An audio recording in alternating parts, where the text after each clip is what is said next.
Segerea Net Event Season 4. Nguvu ya neno, nguvu ya neno.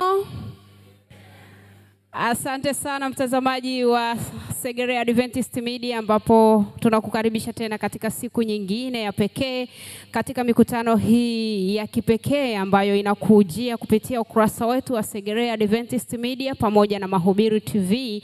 Na hivyo nitumie fursa hii kukukaribisha kwa mianzo hii mizuri, kwa kuileta mbele yako kwaya The Pilgate itakubariki kwa wimbo moja, na baada ya hapo tutapata somo zuri kutoka kwa daktari na mtaalamu wa afya Ntori Ibrahim, ambaye atakuwa mbaraka mkubwa katika siku ya leo. Na hivyo nikusihi kwa huruma za Mungu ukae mkao wa kula kuhusu afya yako, nini ambacho Mungu anaelekeza, nini ambacho tunapaswa kuzingatia. Na hivyo ninasihi uendelee kusharing ili rafiki pamoja na jirani aendelee kubarikiwa pamoja nasi. Mimi ni Ana Nchama, endelee kudumu kusafiri kuwa pamoja nasi, na asante. Kwa ajili ya watu wake Bwana,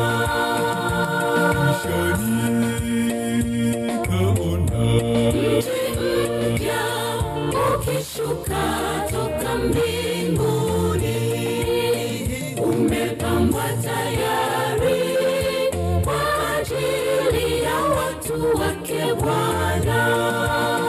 Watakatifu pekee ndio watakaokaa mji ule wa kila rojo za mbinguni, pamoja naye Bwana wetu.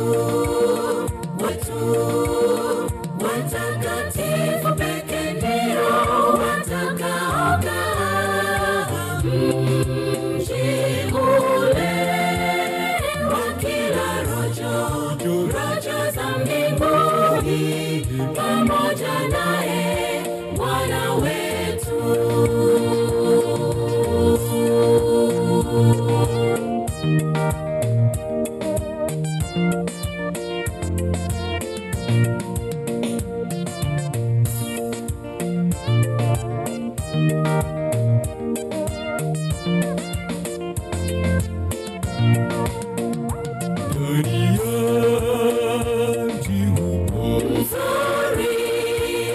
Hakuna njaa wala huzuni, maana hapo ndipo maskani ya Bwana na wateule wake.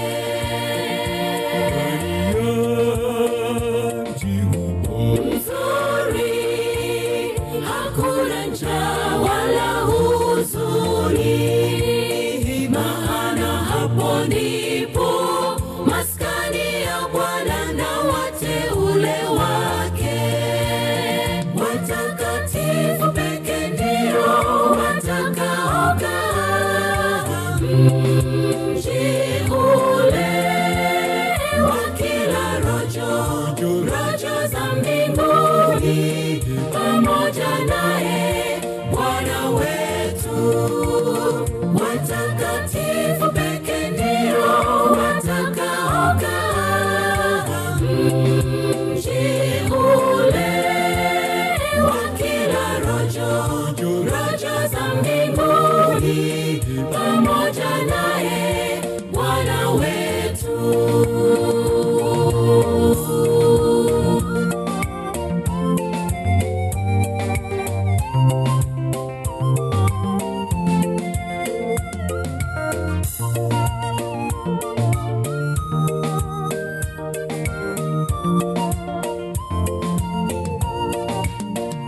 Watakatifu pekee ndio watakaokaa mji ule wa kila rojo za mbinguni, pamoja naye Bwana wetu. Watakatifu pekee ndio watakaokaa mji ule wa kila rojo za mbinguni, pamoja naye Bwana wetu. Wa kila rojo za mbinguni, mbinguni pamoja naye Bwana wetu. Wa kila rojo za mbinguni pamoja naye Bwana wetu.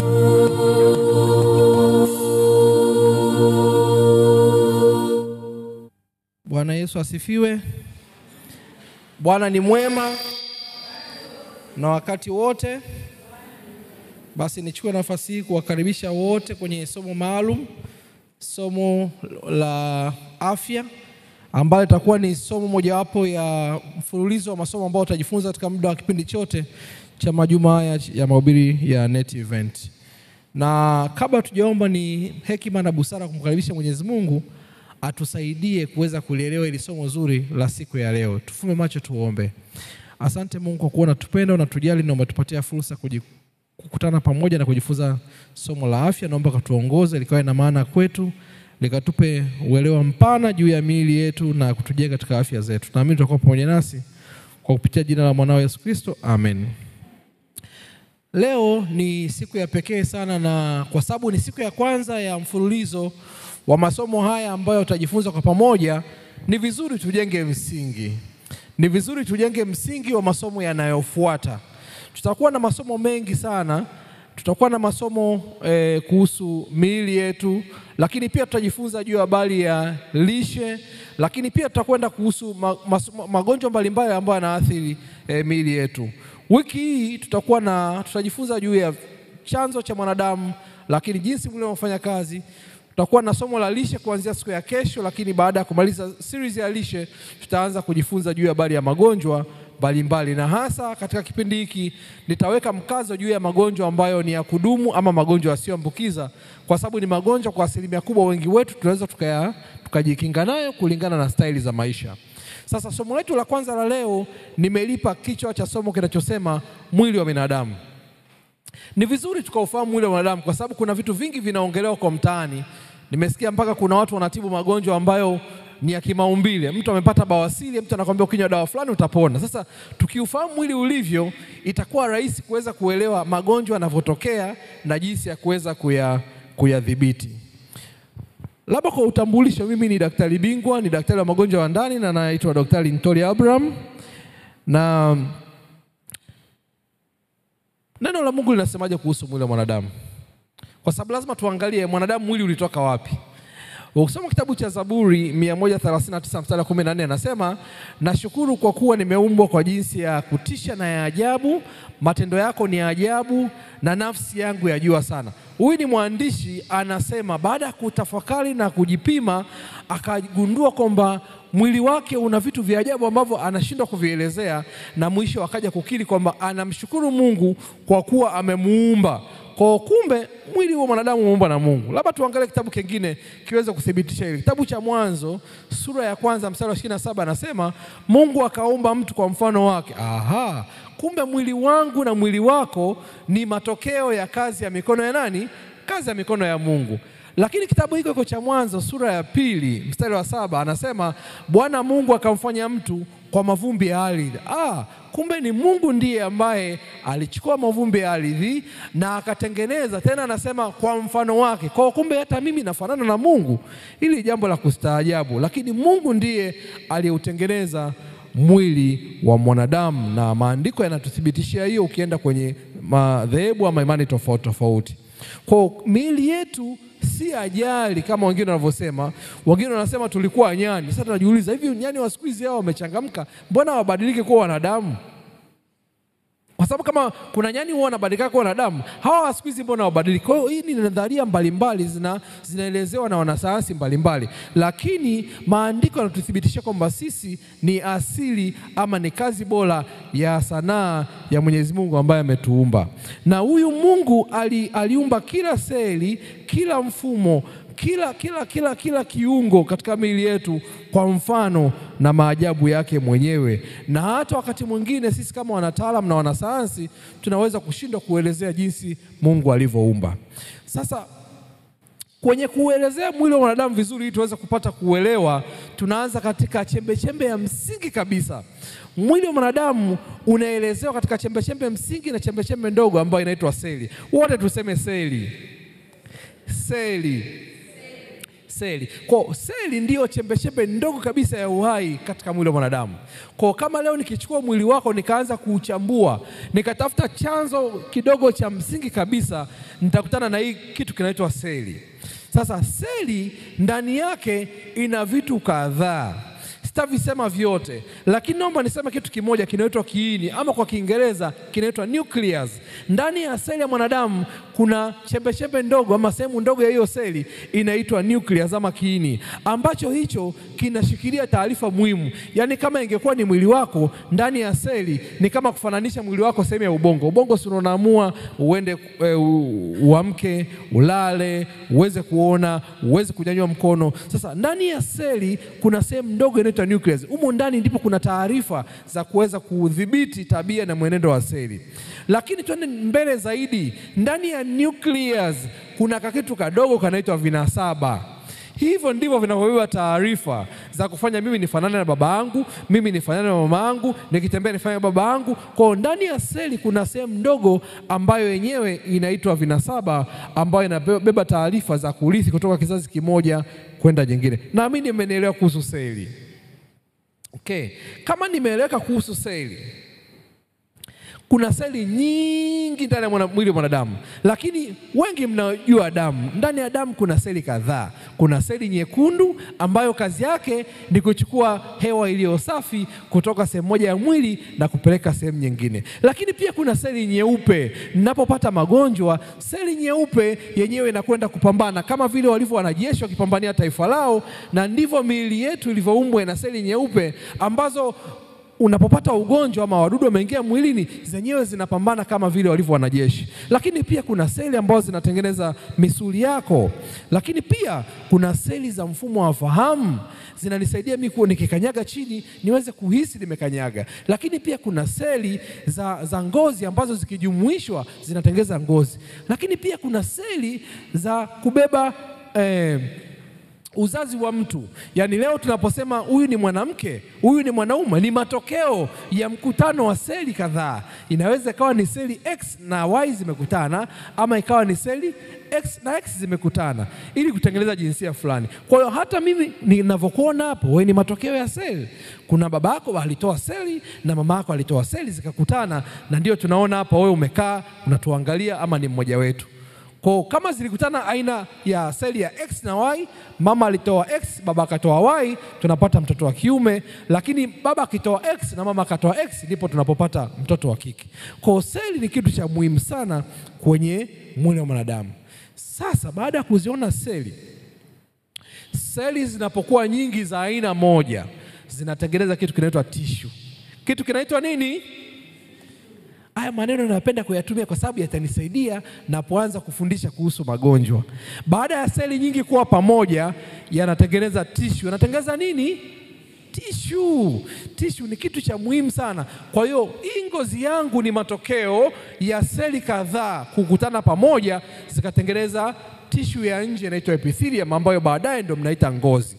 Kwa seli zikikutana pamoja zinatengenezwa tissue. Lakini pia seli za misuli zikikutana pamoja zinatengeneza misuli. Seli za moyo zikikutana pamoja zinatengeneza moyo. Kwa hiyo seli ziko za aina nyingi, lakini zinapokutana pamoja zinatengeneza tissue.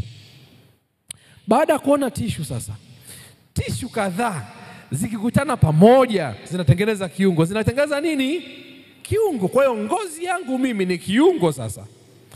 Na ndio ngozi ndio kiungo kikubwa kuliko kiungo chote mwilini mwanadamu, kwa sababu kinatapakaa mwili wote. Lakini kuna viungo vingi. Kuna macho ni kiungo, ulimi ni kiungo, tumbo ni kiungo, utumbo ni kiungo. Kwa hiyo mkusanyo wa tishu kadhaa zinatengeneza nini? Kiungo. Tumeelewana jamani? Kwa viungo viko vingi, moyo, mapafu, yote haya ni mfano wa viungo ndani ya mwili wa mwanadamu. Na magonjwa yanapoingia ndani huwa yana tabia kuathiri katika mtiririko. Kuna magonjwa yanashambulia seli, kuna magonjwa yanashambulia tissue, kuna magonjwa ambayo kwa madhara yake yanaathiri kiungo kizima. Na ndivyo mwili unavyofanya kazi.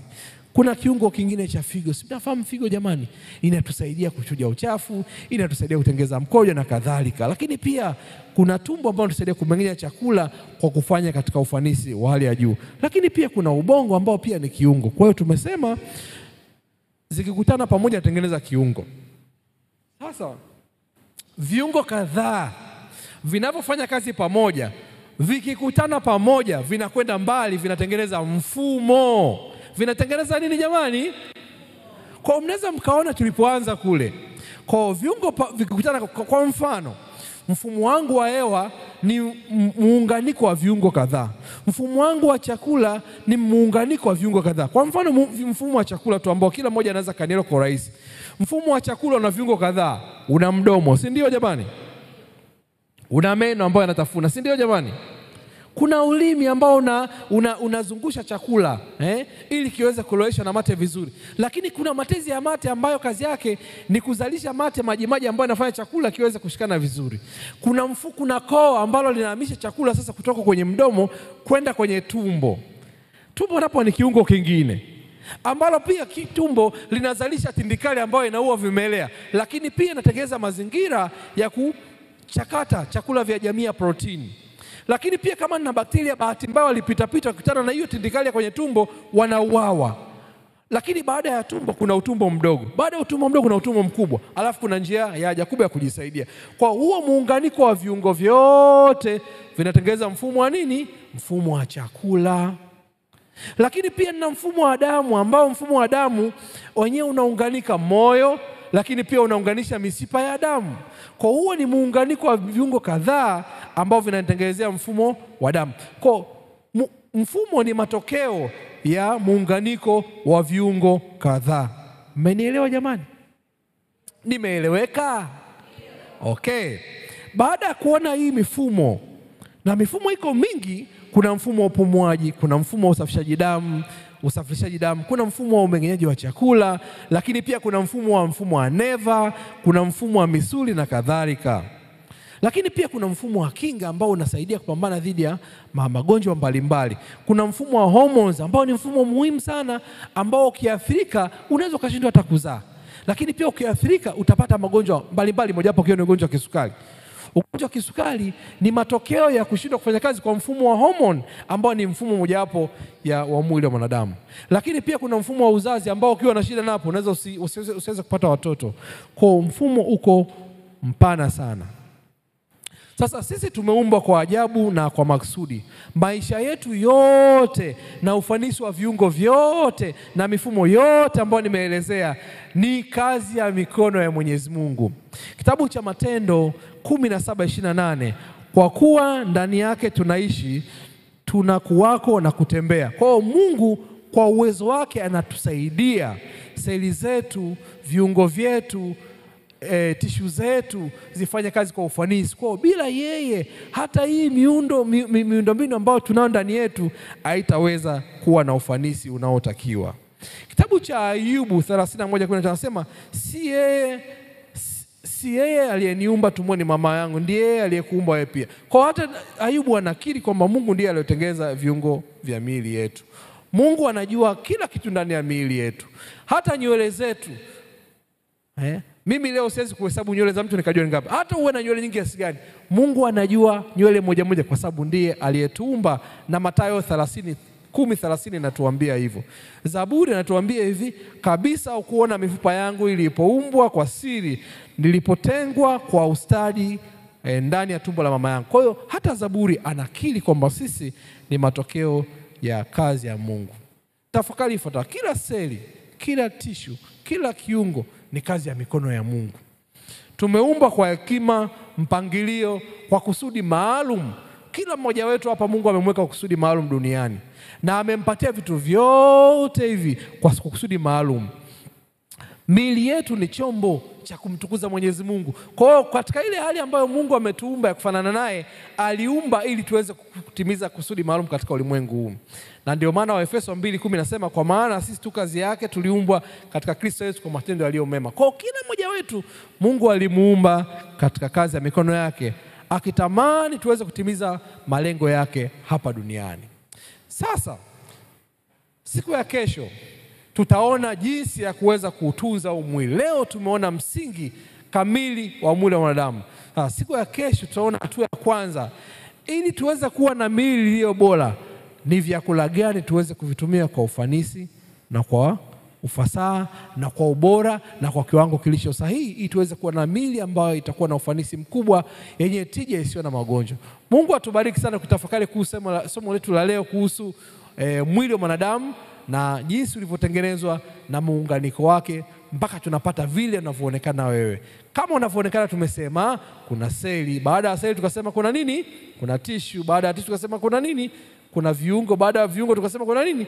Kuna mifumo. Mifumo inapounganika ndipo mwanadamu anapoonekana. Mungu atubariki sana. Kuanzia kesho, kama kuna maswali, nitakuwa na dakika 5 za kujibu. Kwa kama kuna mtu ana maswali, mtakuwa mna submit, alafu kesho nitakuwa najibu kabla ya somo linalofuata. Kesho tutajifunza juu ya lishe. Mungu awabariki tunapoendelea vipindi vingine. Asanteni. Bwana Yesu asifiwe. Segerea Net Event Season 4 2025. Nguvu ya neno. Tunaitikia kwa furaha jamani. Nguvu ya neno. Asante sana. Tunaendelea kumshukuru Mungu na kurudisha sifa kwake kwa kuendelea kutuhudumia katika mikutano hii. Na mtazamaji, tunaenda kipindi kingine tena. Na kabla hakijafuata hicho kipindi ambacho kitaongozwa na mchungaji Edson Mabamba, hichi sio kipindi kingine, ni kipindi cha Kaya na Familia. Tutachunguza hapa kwa kina familia zetu pamoja na mahusiano na jamii kwa ujumla. Na kabla hajasimama huyu mtumishi wa Bwana, ninawaleta kwako kwaya ya kanisa la Waadventista wa Sabato kwa upande wa vijana. Vijana ndio watakaosimama hapa kumtukuza Mungu kwa wimbo mmoja, na baada ya hapo basi tutapata wasaa mzuri mtulivu wa kusikiliza somo zuri kutoka kwa mchungaji Edson Mabamba. Mimi ni Ana Nchama, nikutakie baraka za Bwana.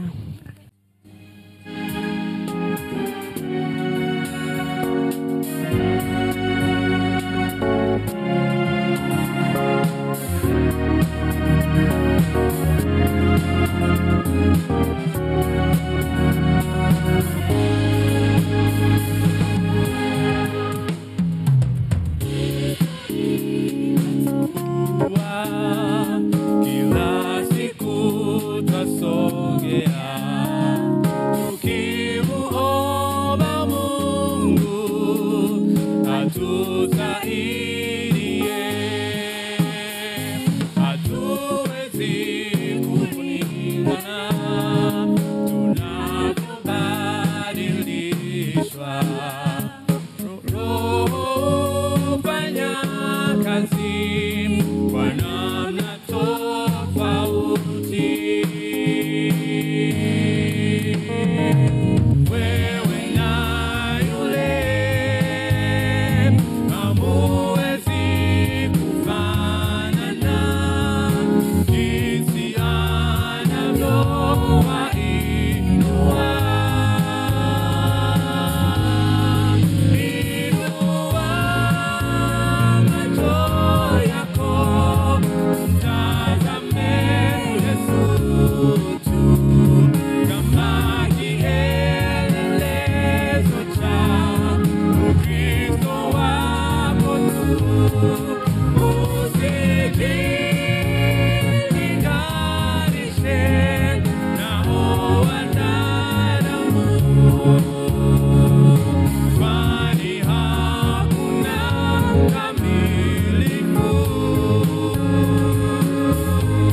kwamba wanaokuzunguka hawaoni badiliko.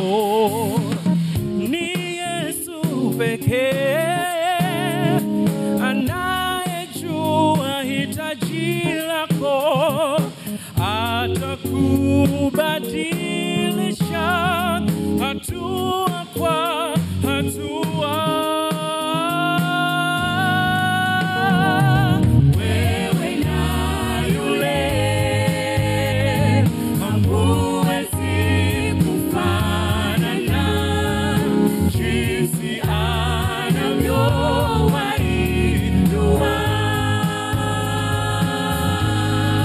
Inua macho yako, mtazame Yesu tu, kama kielelezo cha Ukristo wako tu.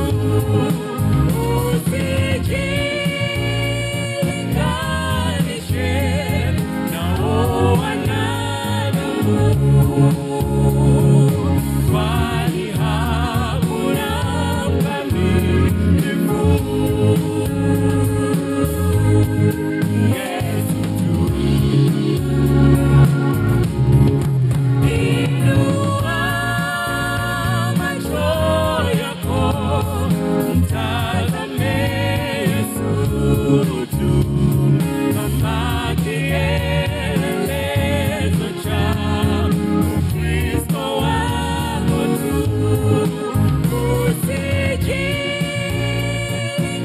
Usijilinganishe nao wanadamu,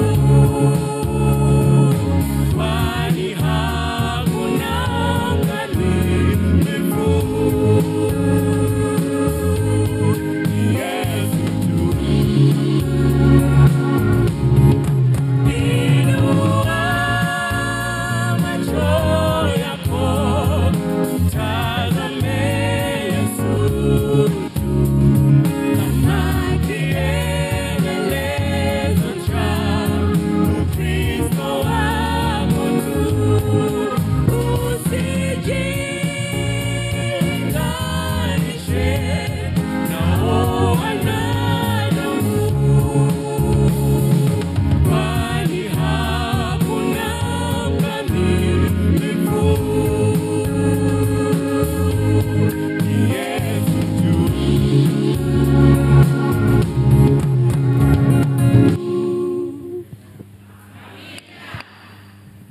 Segerea Net Event 2025.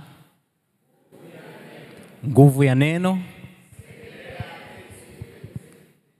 Ninamshukuru Bwana kwa ajili ya kipindi kilichotangulia cha mafundisho kuhusiana na afya na mtindo wa maisha. Mungu akubariki sana daktari kwa kutuwezesha kupata kipindi hicho, na ninamshukuru Mwenyezi Mungu kwa ajili ya kipindi hiki cha mafundisho yanayohusu kaya na familia. Jina la Bwana litukuzwe na libarikiwe. Amen. Wakati tukiendelea kutafakari kuhusiana na mambo mbalimbali ya kaya zetu na familia zetu, tutakuwa tuna vipindi ambavyo vina mchanganyiko wa mambo yanayohusu familia kwa ujumla wake pamoja na saikolojia kwa ujumla wake. Kwa hiyo Bwana atatubariki katika hiki kipindi kwa mlengo huo, na jina la Bwana litaendelea kutukuzwa sana. Rafiki yangu mmoja anaitwa Meshak, au kwa jina maarufu anaitwa MC Madev, ni Mwadventista Msabato. Aliwahi kuniuliza swali moja ya kwamba kwa nini, kwa sababu yeye ni MC wa harusi, anasema kwa nini pasta kama mchungaji na ambaye unakutana na watu mbalimbali katika ushauri na saha katika kazi zako, kwa nini mimi kama MC ambaye ninasherehesha baadhi ya harusi za watu, huwa ninaangalia kuna baadhi ya harusi ambazo zinatokea labda mwezi huu, alafu mwezi ujao ile ndoa ilishavunjika. Kwa nini? Kwa nini? Kwa nini? Akawa anajaribu kuniuliza swali hili limekaaje katika mtazamo wa kiroho. Kwa nini ndoa zimekuwa zikivunjika sana? Nami niliweza kupata neema ya Mungu kumjibu swali hili kwamba watu wengi tumeipoteza maana halisi au maana sahihi ya ndoa. Watu wengi tumepoteza maana halisi na sahihi kuhusiana na ndoa. Na somo la leo linasema hii ndiyo maana halisi ya ndoa. Tuombe. Baba wa mbinguni, tunakushukuru kwa kutulisha na kutujenga kuhusiana na miili yetu. Hata tumekutukuza kupitia nyimbo zetu, na sasa sema nasi tena, uponye familia zetu kwa jina la Yesu. Amen. Sasa kwa mujibu wa Biblia, ndoa ni kitu ambacho ni sehemu ya maisha. Ndoa ni kitu ambacho ni sehemu ya maisha. Maana yake kabla hujaijua ndoa inabidi uyajue maisha. Haleluya. Ni sehemu ya maisha. Katika sayansi ya uumbaji, Mungu aliumba ndoa kama sehemu ya mwisho kukamilisha uumbaji wake. Ndoa aliumba sehemu ya mwisho kabisa. Sasa ndoa ina misingi mikuu minne kulingana na mujibu wa Biblia. Ina misingi mikuu mingapi? Minne. Msingi wa kwanza kabisa, Biblia inasema katika kitabu cha Mwanzo, tutasoma mafungu mawili tu siku ya leo. Kitabu cha Mwanzo sura ya kwanza kabisa, alafu na lile fungu la 26. Fungu la 26 ndipo kuendelea fungu la 27. Bwana Mungu anasema hivi: kisha Mwenyezi Mungu akasema, tumfanye mtu kwa mfano wetu, kwa sura yetu, atawale samaki wa baharini na ndege wa angani na wanyama wa kufugwa, dunia yote na viumbe vyote vitambaavyo. Nimesoma kupitia Biblia ya Habari Njema. Kusudi la kwanza la ndoa ni nguzo ya kwanza ambayo inaijenga ndoa iliyo imara ya kiroho. Biblia inasema na tumfanye mtu kwa sura yetu. Ina maana mwanadamu ameumbwa kwa mfano na sura ya Mungu. Ameumbwa kwa mfano na sura ya Mungu. Mungu alipomuumba mwanadamu, kabla hajampatia kazi, kabla hajampatia ndoa, Mungu alimpatia kitu kinaitwa sura yake. Na hii sura yake, anasema sura ya Mungu ikisha kuwepo, huyu mtu anapata uwezo na mamlaka ya kutawala ulimwenguni. Sasa anasema na tumfanye mtu kwa mfano wetu na kwa sura yetu. Watu wengine wakajiuliza, sasa Mungu ana sura ngapi? Mbona tuna sura nyingi? Mbona kila mtu ana sura ya kwake? Mungu ana sura ipi? Tunaposema sura ya Mungu, labda niliweke kwa urahisi kabisa. Huwa tunawahi kusikia kitu tunasema tabia na sura ya nchi.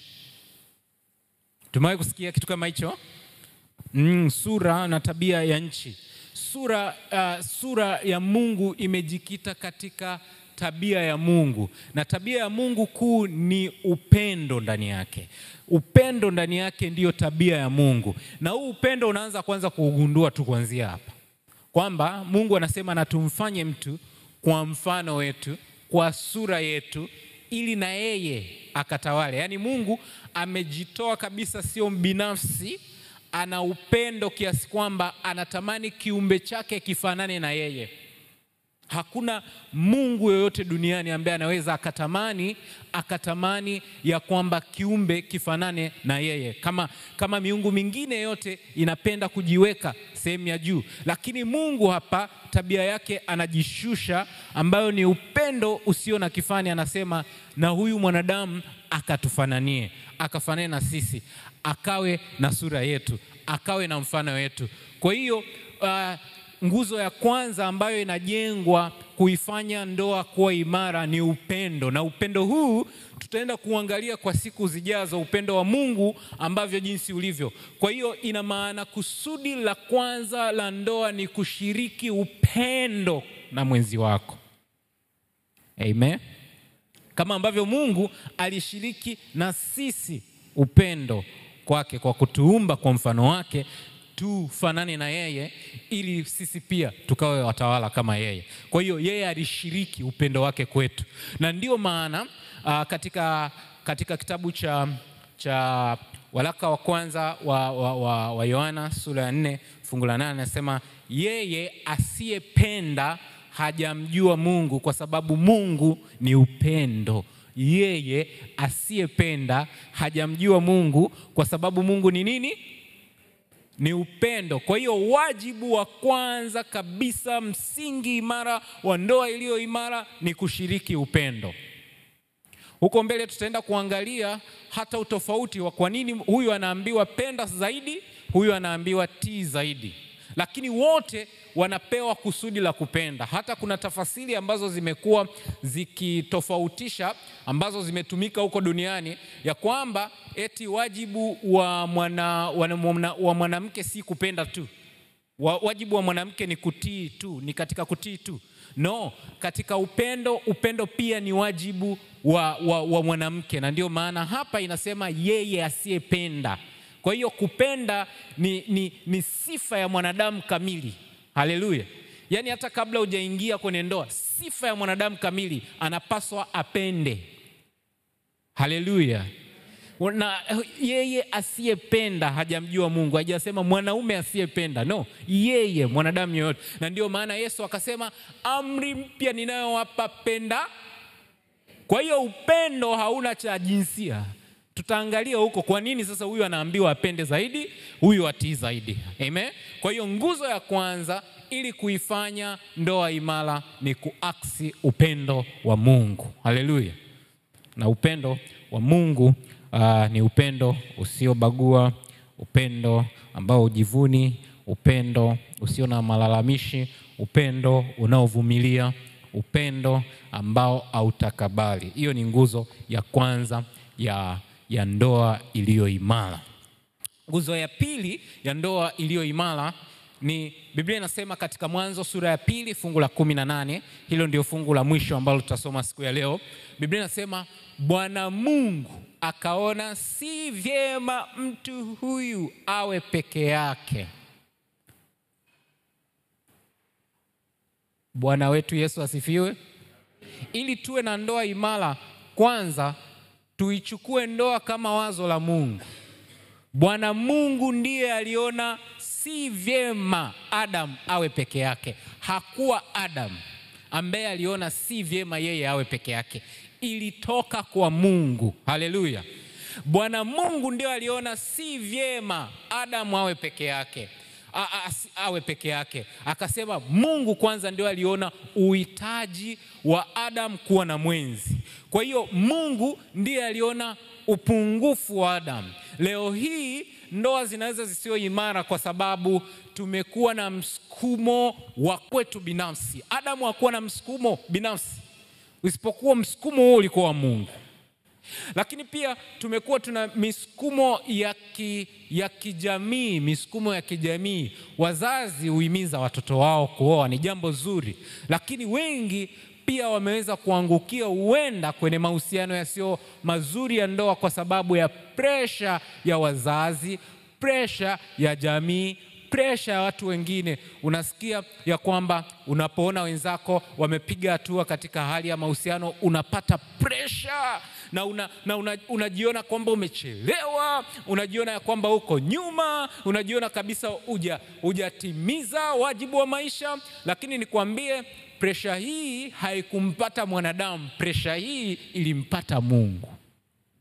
Bwana wetu Yesu asifiwe. Na ndiyo maana ili kuwa na ndoa ambayo ina msingi imara, acha wakati wa Mungu uhusike, acha wakati wa mapenzi ya Mungu yahusike. Usifanye vitu kwa utashi wako, usiingie kwenye ndoa kwa utashi wako, kwa pressure yako, usiingie kwenye ndoa kwa sababu ya msukumo binafsi. Acha kila kitu Mungu akupangie. Haleluya. Acha Mungu hadi akupangie mwenzi. Na ndio maana Adam hakushiriki kabisa katika kumpanga mwenzi.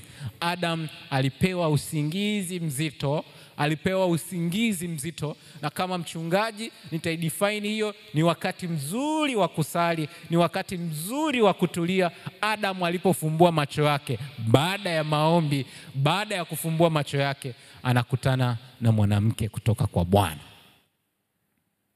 Kwa hiyo Mungu, Biblia inasema Mungu ndio aliona si vyema Adam awe peke yake, si vyema. Kwa hiyo anasema si vyema mtu huyu awe peke yake. Sasa msingi huu ili itengeneze ndoa iliyo imara ni kwamba ndoa iliyo imara ni katika kujaza nafasi, kuondoa upweke. Biblia inasema Adam alikuwa na vitu. Adam alikuwa ni tajiri wa kwanza ambaye anamiliki kila kitu, lakini Biblia inasema alikuwa alone. Lakini pia alikuwa lonely. Alikuwa alone, tutaangalia mbele kwa nini alone, lakini saizi alikuwa lonely. Adam ana vitu vingi lakini alikuwa pekee. Msingi imara wa ndoa wa pili ni kutoa upweke. Kutoa upweke. Hapa tuko watu wengi, lakini unaweza ukashangaa katikati yetu bado watu ni wapweke. Kuna watu wanaweza wakawa tayari wako kwenye ndoa, ana mwenzi, ila bado upweke upo. Na ndio maana Mungu kwenye kuleta ndoa alifuta kitu kinaitwa upweke, loneliness. Na hii kikosekana, ndio maana tunakuta kuna watu wanaweza wakajiua, wakajinyonga, ila wana watu pembeni yao. Kwa hiyo kuwa na watu, bado kuna kitu ambacho ni cha zaidi ambacho unakihitaji zaidi ya kuwa na watu ambao wanaonekanika. Upweke ni kitu ambacho kiko ndani ya mwanadamu, hakiko nje. Ndio maana tunaweza tuko tuna majumba lakini tu na upweke ndani yetu. Tuna majumba, tuna nyumba, ila hatuna mji ndani yetu. Kwa hiyo Mungu alipounda ndoa, aliunda kwa ajili ya kutoa upweke, loneliness. Kwa hiyo maana yake mtu anapokuwa mwenzi kwa mwenzake, maana yake amekuja kuondoa upweke wake. Na upweke huu haujengwi na vitu. Ndio maana Adam alikuwa na upweke lakini ana vitu. Ndio maana sasa Roho Mtakatifu tunaambiwa hutupatia sisi amani isiyoonekana, amani isiyopimika, hutupatia furaha kabisa ya kweli ambayo haitengenezwi na vitu vinavyoonekana, vinavyosikika. Kwa hiyo Roho Mtakatifu anafanana kidogo na mwenzi. Na ndio maana mwenzi anaambiwa, Mungu anasema si vyema mtu huyu awe peke yake, nitampatia mtu wa kufanana naye wa kumsaidia. Si vyema awe peke yake. Neno hiyo, sentensi hiyo, bado pia Yesu alirudia akasema sitawaacha peke yenu, nitawapatia Roho Mtakatifu. Huyu kazi yake ni kufariji, ni kuongoza, ni kuelekeza, ni kuonya, ni kufundisha, ni kujaza.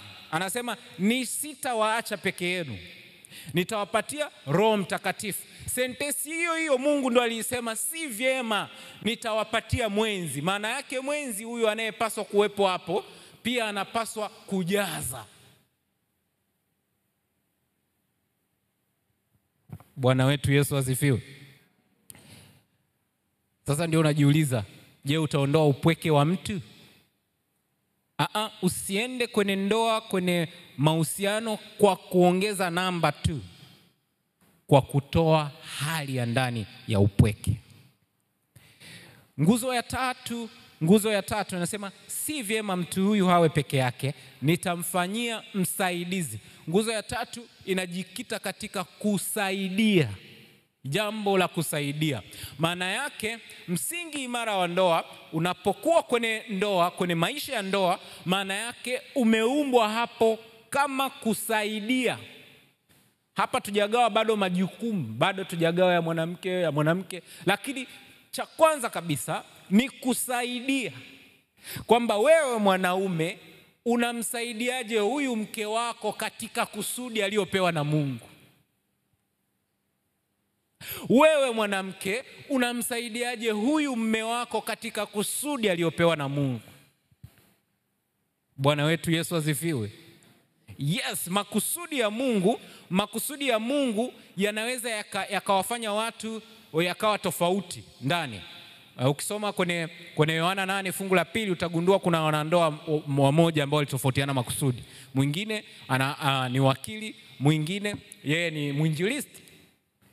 Sasa wewe unamsaidiaje huyu katika wito aliopewa na Mungu? Ukiwa kama mwanaume unamsaidiaje mke wako? Ukiwa kama mwanamke unamsaidiaje mumeo? Bwana wetu Yesu asifiwe. Na ndio maana katika kanisa hili waasisi wanatuonyesha mume na mke. Miongoni mwa waasisi Ellen G. White na mume wake walisaidiana katika kila mmoja kumsaidia mwenzake kuyaishi makusudi aliyopewa na Mungu. Kwa hiyo wajibu imara si tu kusaidiwa, wewe unasaidiaje? Haleluya. Sio tu wewe usaidiwe, no, wewe unamsaidiaje huyu mwenzako? Hiyo ni nguzo ya tatu ya kusaidia. Nguzo ya 4 ni kufaana na wewe, suitable helper, msaidizi wa kufaana na wewe. Katika Biblia ambayo tumezoea kuitumia inatumia neno wa kufanana, lakini sio neno sahihi. Sio kufanana, wa kufaana. Hata watu wamebadilisha maana, wanasema kama ni mwizi apate mwizi mwenzake kwa sababu wa kufanana na wewe. Wa kufaana, suitable. Mungu anasema nitamfanya mtu suitable helper, yani ni mtu ambaye wanafaana, sio wanafanana. Na ndio fungu hili wajinga fulani wamewahi kulitumia kwa kupromoti mambo ya ushoga. Wanasema ya kwamba wewe mwanaume haufanani na mwanamke. Kwani mnafanana? Hauna kifua kama cha mwanamke, hamfanani. Kwa hiyo wanasema eti Mungu alimuumba mtu kwa mfano wake, kwa sura yake, na hapa kwenye ndoa akaumba akasema nitamfanya mtu wa kufanana na Adam. Kwa hiyo wanasema mtu wa kufanana na Adam ni Adam mwingine. Kwamba na ndevu kama ndevu. Dunia imeharibika sana. Kwa hiyo fungu hili halimaanishi kufaana. Haimaanishi kufanana, linamaanisha kufaana, suitable, anayemfaa. Anayefanya nini? Sasa kumbuka kusudi la ndoa linatoka kwa nani? Kwa Mungu. Mungu aliwahi kumwambia hivi nabii wake Hosea, anayekufaa wewe anayekufaa wewe ni nani? Gomeli. Hawafanani, ila Hosea anamfaa Gomeli. Haleluya. Kwa hiyo ndoa sio kufanana. Hii huwa tunapoteza maana, ni kufaana. Kufaana maana yake unaenda kusaidia pale, unaenda kuziba pale. Bila mwanadamu tumeumbwa tunatofautiana, ndio maana mwanamke anatofautiana na mwanaume kiakili, kihisia. Tunatofautiana, lakini mwanamke anahitaji mwanaume ndio anayemfaa. Haleluya. Na mwanamke anahitaji mwanaume kwa sababu ndo anamfaa. Hivyo mwanaume anahitaji mwanamke kwa sababu ndo anamfaa. Sasa nani anakufaa? Sio kufanana. Tukifanana tutapotea kama Anania na Safira. Wote tukisema tuuze, wote tunauza. Alafu mwisho wa siku tunaupata moto wa milele. Lakini tukifaana tutasaidiana. Haleluya. Kwa hiyo ni maana yake ni kama kufanya hivi. Unafanya hivi. Ina maana hivi vidole havilingani ila vinafaana. Kimoja hivi havilingani, havifanani, lakini vinafaana. Na hata ukiweka hivi ina maana umejaza, umeziba ili gap.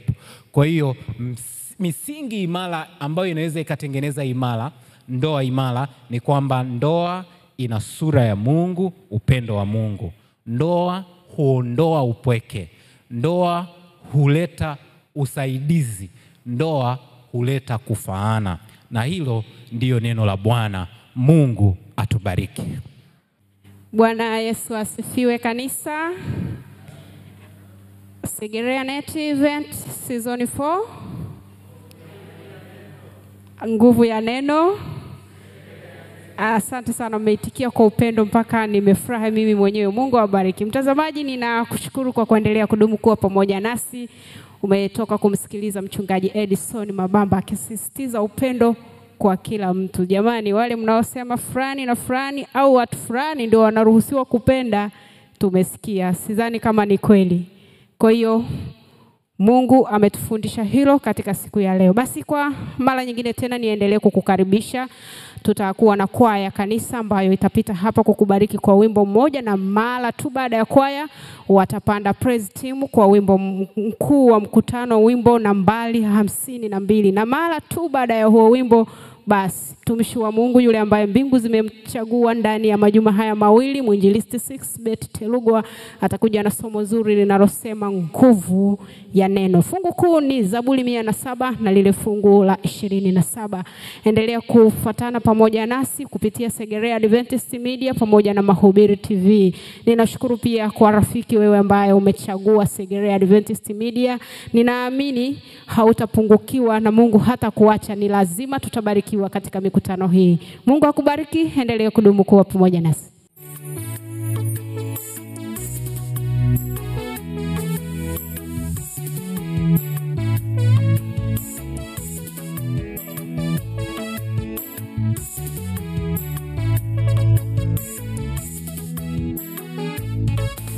Nijaposema kwa lugha za wanadamu na malaika, kama sina upendo nafanya kazi bure. Upendo na utawale kati yetu, na dini yetu itazaa matunda, watu wengi watamwona Bwana. Nijaposema kwa lugha za wanadamu na malaika, kama sina upendo nafanya kazi bure. Upendo na utawale kati yetu, na dini yetu itazaa matunda, watu wengi watamwona Bwana. Nijapoimba sana sana, nijapohubiri injili, kama sina upendo wa kweli nafanya kazi bure. Tumepewa amri moja, tupendane. Upendo ni zaidi ya yote. Nijapoimba sana sana, nijapohubiri injili, kama sina upendo wa kweli nafanya kazi bure. Tumepewa amri moja, tupendane. Upendo ni zaidi ya yote.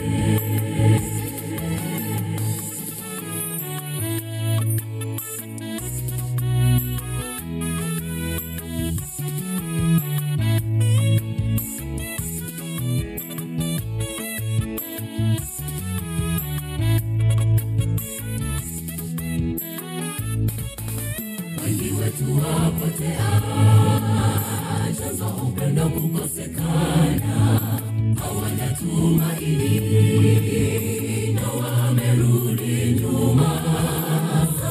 Sababu tumekosa dini ya kweli. Sikia wito wako ewe mpendwa, Bwana asema na tupendane. Wengi wetu wapotea, chanzo upendo kukosekana, hawana tumaini na wamerudi nyuma. Sababu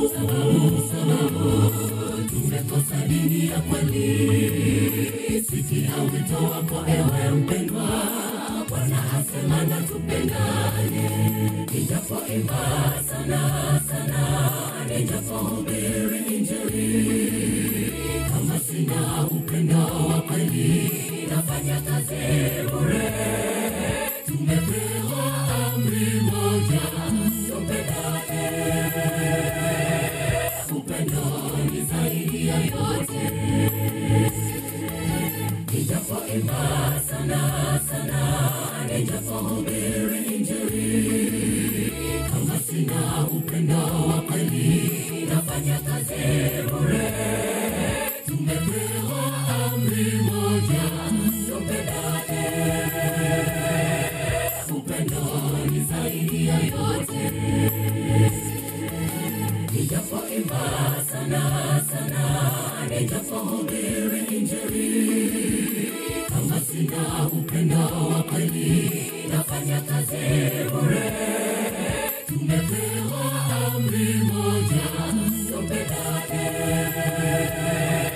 Upendo ni zaidi ya yote.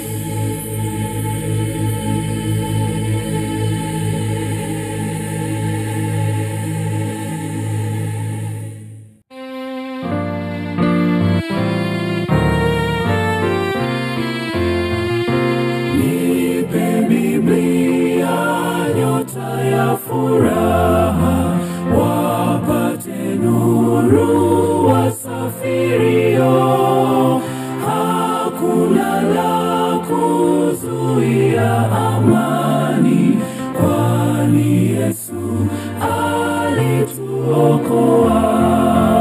Nipe Biblia, neno takatifu, nuru yake itaniongoza, sheria na ahadi na upendo, hata mwisho vitaendelea.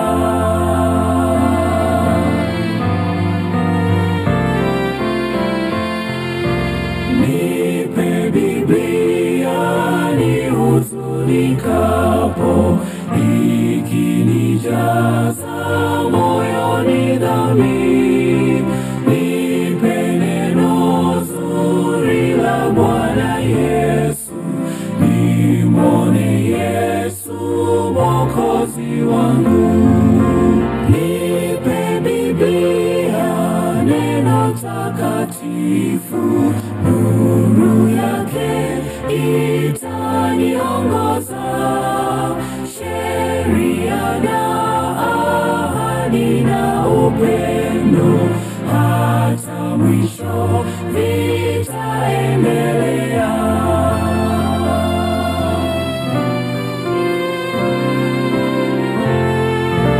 Nipe Biblia nipate kuona hatari zilizo duniani, nuru ya neno lake Bwana Yesu itaangaza njia ya kweli. Nipe Biblia, neno takatifu, nuru yake itaniongoza, sheria na ahadi na upendo, hata mwisho vitaendelea.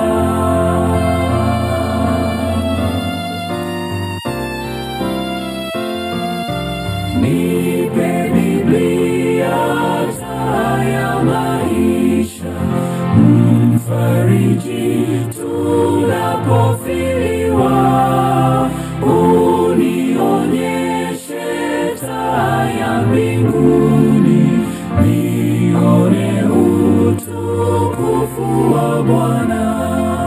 Nipe Biblia, neno takatifu, nuru yake itaniongoza, sheria na ahadi na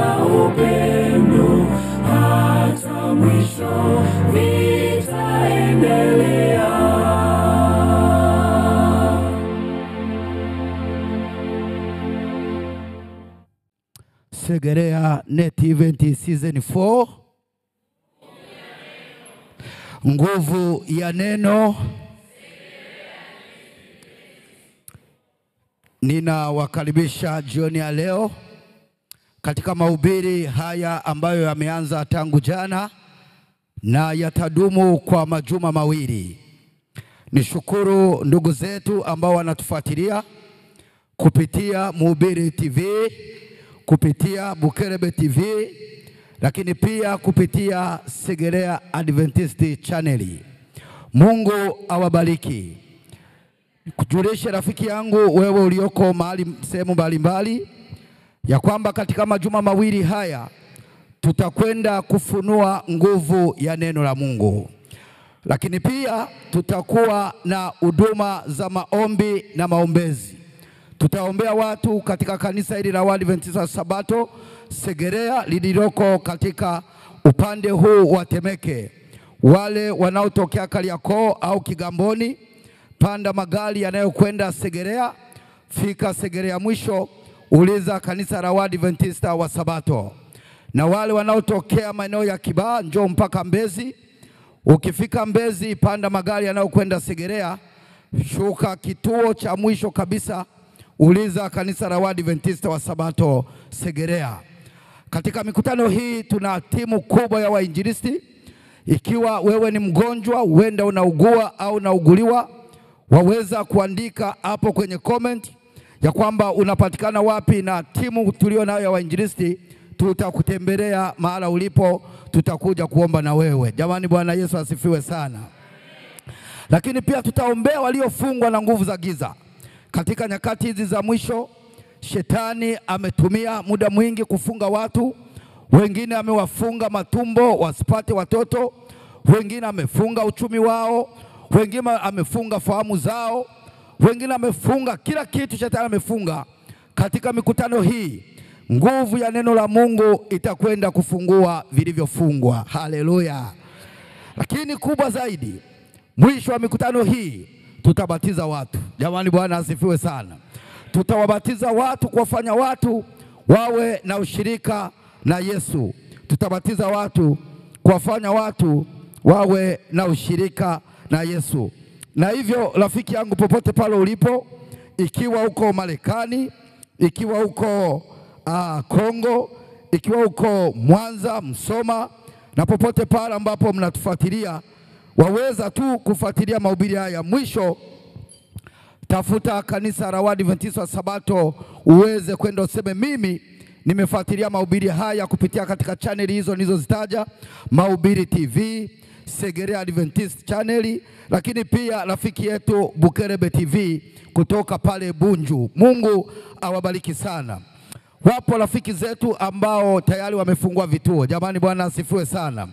Tunao rafiki zetu hawa, nitawataja kila siku kwa sababu ni mchungaji wa kanisa la Pentekoste pamoja na washiriki wake wote kutoka katika mji wa Bukoba, kitongoji kinachoitwa Katoma. Yeye tangu jana amefuatilia na hata sasa amenijulisha tayari yeye na washiriki wenzake 10 wamefungua na wanaangalia.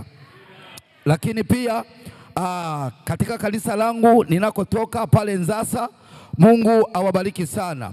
Yuko watumishi wa Mungu pale wamekusanyika, mkuu wa huduma pamoja na wenzake wanafuatilia mahubiri haya. Tunacho kituo pale Mikangaula. Mungu awabariki sana rafiki zangu wa pale Mikangaula. Mungu awabariki sana pale kwa mwinjilisti Chipana. Waweza pia kumtafuta mchana, lakini napo pia tuna kituo. Haleluya. Katika kanisa la Waadventista wa Sabato Mfenesini, hapo ndipo eneo ambapo huwa ninafanya shughuli za utume, lakini nao pia jioni ya leo wamekusanyika wanaangalia mahubiri haya. Mungu awabariki sana. Endelea kufungua vituo rafiki yangu. Unapokuwa unashiriki wokovu wa mtu mwingine, wewe unaokolewa mara 2 zaidi ya yule uliyemwalika. Lakini wale ambao tunakuja hapa, jitahidi kualika rafiki. Mwambie twende katika kanisa la Waadventista wa Sabato, kuna nguvu ya neno la Mungu. Kwa nini mikutano yetu inasema nguvu ya neno la Mungu? Wapendwa, katika ulimwengu tuliomo Hakuna kitu chochote ambacho hakihitaji nguvu. Ukitaka upande kiuchumi, unahitaji nguvu. Ukitaka uimarike katika biashara, unahitaji kutumia nguvu. Ukihitaji ujenge misingi ya maisha yako, utahitaji kutumia nguvu. Lakini pia nimepata uhakika ya kwamba hata ufalme wa Mungu, Biblia inaripoti inasema, utatekwa na wenye nini ndugu zangu? Wenye nguvu. Kwa hiyo nguvu ni muhimu katika maisha. Nguvu ni muhimu. Na tukasogea mbali zaidi, nikagundua ya kwamba maneno yana nguvu sana. Ngoja nikwambie, watu wanaogopa vibuyu kwamba ni vichawi. Yaani hata ukiwa unatembea tu njiani ukakutana na kibuyu, waweza hata ukaama njia, sema nimekutana na wachawi, nimekutana na mikosi, na ukitoka hapo waweza ukaenda kwa waombeaji wa kuombee kwa sababu umekutana na kibuyu. Niko hapa kukuambia kwamba kibuyu kama kibuyu, hata kama kingepakwa rangi 50, hata kama kingekuwa kikubwa kama nini, chenyewe sio kichawi, ila kinaponenewa maneno ya uchawi, kinaponenewa maneno, ndipo kile kibuyu kinafanya kazi ya uchawi. Haleluya! Kwa hiyo naona jinsi ambavyo maneno yana nguvu. Lakini pia nimeshuhudia ndoa nyingi zikivunjika kwa ajili ya maneno. Nimeshuhudia ndoa zikivunjika kwa ajili ya maneno. Mahala nilipozaliwa niliwahi kuona ndoa ikielekea kuvunjika kwa ajili ya maneno. Mzee mmoja alikuwa na wake watatu. Wale wanaonifuatilia akiwa huko nilikozaliwa watashuhudia jambo hili kwamba ni kweli. Alikuwa na wake watatu. Kwa hiyo wale watatu, mmoja alikuwa juu, mmoja katikati, mwingine chini. Na ni kipindi ambacho sukari ilikuwa shida kupatikana.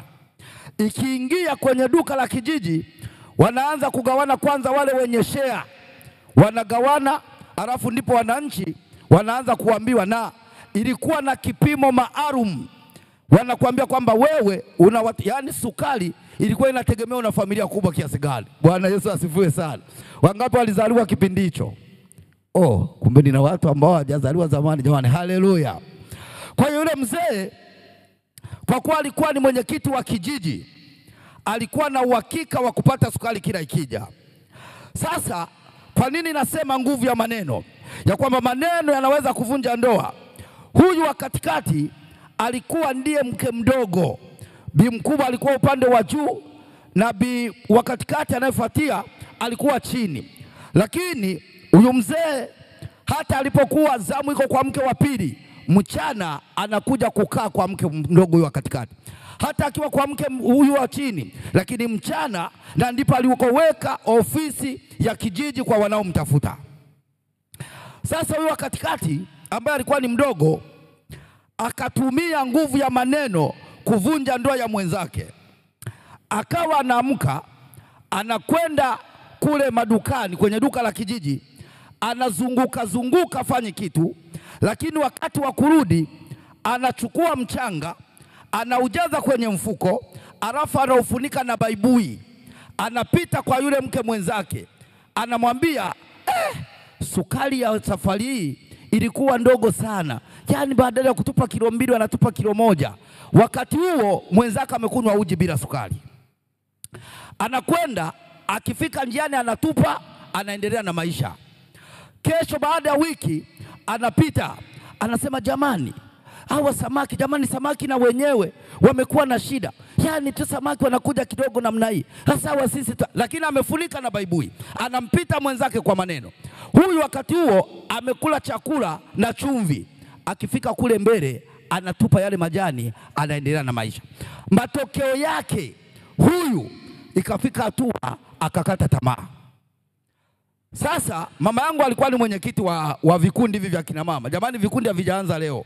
Vikundi vimeanza miaka mingi. Shangaa watu wanavikimbilia leo. Mimi nimezaliwa nimekuta vikundi vipo vya kina mama. Sasa akaja kumwaga kwamba wamfute kwenye kikundi kwa sababu ndoa imemshinda.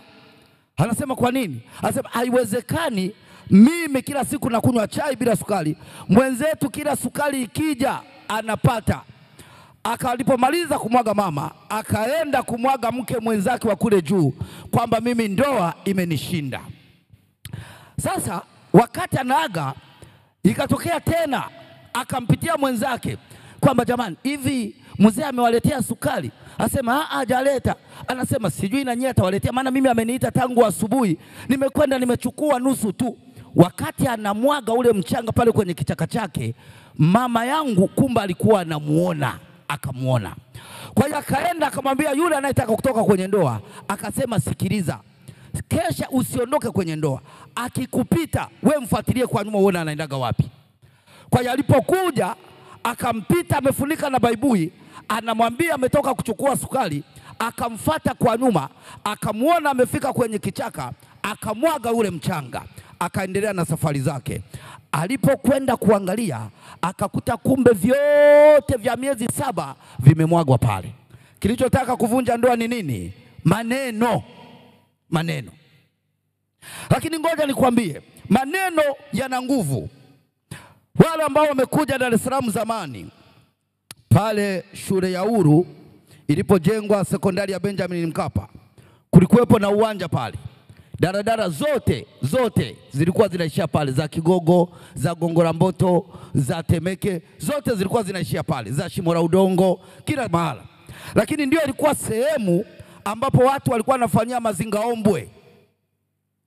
Nafanya mazingaombwe, anasema humu kwenye kikapu kuna mzimu, na wengine walikuwa nakwenda mbali. Mimi sielewi, nilikuwa sijapata ufahamu mzuri, sijui alikuwa anafanyaje. Unaona amechomeka kisu huku, kimetokea huku, alafu anakuambia mimi ni mchawi. Nani anaweza akachoma kisu kikatoka huku na asife?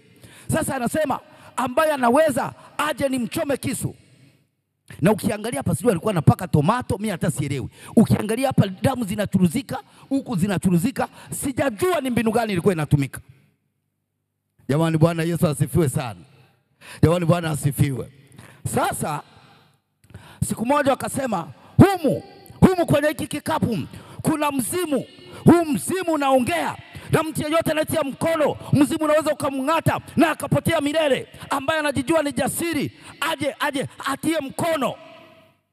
Sasa tulipokuwa vijana tulikuwa tunajua ya kwamba wale wanaokwenda kutia mkono wameandaliwa. Sasa mimi namshukuru Mungu, mimi ni mtafiti. Hata imani sikuipata tu kwa kukurupuka. Nilifanya utafiti, nikajiridhisha, ndio maana nikawemo. Haleluya. Nikasema kama wanawaandaa, mimi nitakwenda nisioandaliwa, nione kweli kama mzimu nitapotea. Maana walikuwa mtu akiweka mikono roho, na akiweka mkono anang'ang'ana, unaniua. Kwa hiyo tunaamini ule mzimu umemkamata. Wanasema atakayetia mkono kwenye hiki kikapu mzimu utamkamata na anaweza akapotea kabisa. Nani ambaye ni jasiri? Mimi nikavaa ujasiri. Nikavaa ujasiri kabisa kwamba mimi hapa, na hawanijui nimekuja pale kwenye mkusanyiko kuangalia. Mimi hapa natia mkono. Lakini ujasiri niliokuwa nao, nilipoelekea kutia mkono, alianza kutamka maneno yakanivunja nguvu. Huyu mganga huyu sio mzimu. Alianza kutamka maneno, mzimu wa leo una meno 52, huu mzimu wa leo una macho mpaka nikaanza kuogopa. Wakati nimekuja na ujasiri, huu mzimu kutoka Liamba ya Mfipa, sijui akataja milima ya Sumbawanga yote.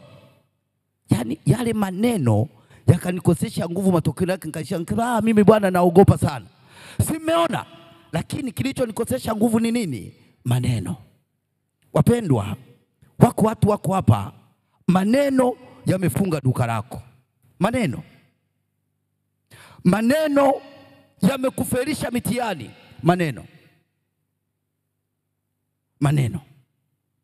Neno lolote lile lina nguvu. Neno lina nguvu kuliko unavyofikiria. Yawezekana liko neno ambalo limekukosesha nguvu ukashindwa kufanya ulichotaka kufanya. Bwana Yesu asifiwe sana. Jamani, Bwana Yesu asifiwe. Jamani, Bwana asifiwe. Jamani, Bwana Yesu asifiwe. Ndugu zangu, hakuna kitu chochote kisichohitaji nguvu. Kitu chochote unachotaka kufanya kinahitaji nguvu. Hakuna chochote, liwe ni jambo la kiroho, yawe ni maombi, huwe ni kusoma Biblia, huwe ni uongozi wa kanisa, huwe ni uongozi wa kiserikali, unahitaji nguvu. Ufalme wowote unahitaji nguvu. Habari njema nilionayo katika majuma mawili haya, habari njema nilionayo ya kwamba neno la Mungu lina nguvu kuliko neno lolote lile uliloliamini. Hiyo ndio habari njema nilionayo. Neno la Mungu, Segerea Net Event Season 4. Nguvu ya nini ndugu zangu? Nguvu ya neno. Na kwa sababu neno la Mungu lina nguvu, inanipa ujasiri wa kuona ya kwamba neno hili linatakiwa kwa kila mmoja, kwa kiongozi wa kidini, kwa kiongozi wa kiroho, kwa muumini wake, kwa mshiriki wake, lakini pia kwa hata yeyote asiyokuwa na dini. Bado kwa sababu anahitaji nguvu, neno lina maana ndani yake. Hata kama hana dhehebu lolote, hata kama haingii kwenye nyumba ya ibada, lakini kwa sababu anahitaji nguvu, anahitaji nguvu ya kiuchumi, anahitaji nguvu ya kufaulu mitihani, anahitaji nguvu ya kibiashara, anahitaji nguvu ya kiuongozi, bado neno lina nguvu kwake na linamfaa. Haleluya. Bahati mbaya, shetani kwa sababu hanafahamu nguvu iliyomo katika neno, amewaaminisha watu ya kwamba neno la Mungu ni kwa ajili ya viongozi wa dini tu. Kama wewe sio kiongozi wa dini, neno halina maana hata kulifuatilia, achana nalo. Na kazidi kuaminisha, mnajua neno la Mungu ni kwa sababu ya wale watu wanaojiita watu wa dini. Hawa ndio wakutafuta neno.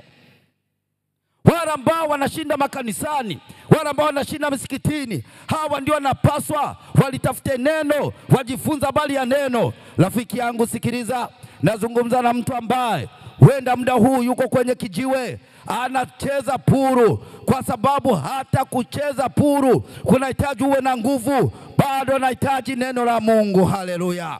Yawezekana naongea na mtu ambaye ni muuza pombe, yuko club size, anauza bar, kwa sababu unahitaji nguvu uweze kusimama katika biashara yako. Bado neno la Mungu lina maana ndani yako. Nazungumza na mtu ambaye huenda masaa ya jioni ya leo yuko mahala fulani ambapo hajihusishi na mambo ya kiroho, hajihusishi na mambo ya dini, hana mpango na kanisa, hana mpango na msikiti, hana mpango wa kwenda kwa nabii, lakini bado anahitaji nguvu. Neno la Mungu linakufaa sana. Linakufaa sana. Kwa sababu hakuna mtu yeyote ambaye hahitaji nguvu. Hakuna biashara utakayofanya kama una nguvu. Hakuna familia itakayosimama imara kama wazlezi wa watoto, kama baba hauna nguvu, kama mama hauna nguvu. Hakuna mtihani utakaofaulu kama hauna nguvu. Chochote kile kinahitaji nguvu. Na hivyo, mpenzi mtazamaji wangu, popote pale unaponifuatilia, ikiwa unahitaji nguvu ya jambo lolote, haipatikani kwa maneno ya wanadamu, haipatikani kwenye madhehebu. Nguvu inapatikana kwenye neno la Mungu. Haleluya. Sikiliza Biblia inayosema. Kwa nini nasema neno la Mungu lina nguvu? Kwa nini nasema Biblia kwamba neno la Mungu lina nguvu? Ni kweli, kweli ipo katika neno la Mungu. Angalia Biblia inachokisema, Waebrania 4 mstari wa 12. Sura ya 4 na mstari wa 12. Sikiliza Biblia inasemaje, msomaji wangu? Maana neno la Mungu li hai. Maana nini ndugu zangu? Li hai. Neno la Mungu li hai. Manake linaishi. Nini ninachotuambia? Kama uchumi umekufa, neno la Mungu li hai, liko tayari kufanya uchumi wako uwe hai. Haleluya. Kama hali ya kiroho imekufa, neno la Mungu pekee, kwa sababu lenyewe li hai, linakuamsha tena uwe hai katika habari ya kiroho. Neno la Mungu li hai. Tena lina nguvu. Tena lina nguvu. Tena lina ukali. Tena lina ukali kuliko upanga uwao wote ukatao kuwili. Bwana Yesu asifiwe sana. Biblia inasema neno la Mungu lina nguvu lina nguvu. Wale ambao wanatafuta nguvu hautapata kwa jimu. Unataka nguvu hautaipata kwa kufanya mazoezi, hautapata nguvu kwa kubeba chuma, hautapata nguvu kwa kushinda kwenye nyumba ya ibada, hautapata nguvu kwa kwenda kwa mitume na manabii kila kukicha, hautapata nguvu kwa kuwekewa mikono. Neno la Mungu peke yake ndilo lina nguvu. Maana neno linasema, maana neno la Mungu li hai mpaka wao wote ukata mwili. Haleluya. Amen. Lina nguvu. Nazungumza na mtu ambaye ameishiwa nguvu kiroho. Nazungumza na mtu ambaye ameishiwa nguvu katika uchumi. Nazungumza na mtu ambaye ameishiwa nguvu katika maamuzi. Nazungumza na mtu ambaye ameishiwa nguvu kwa kila jambo.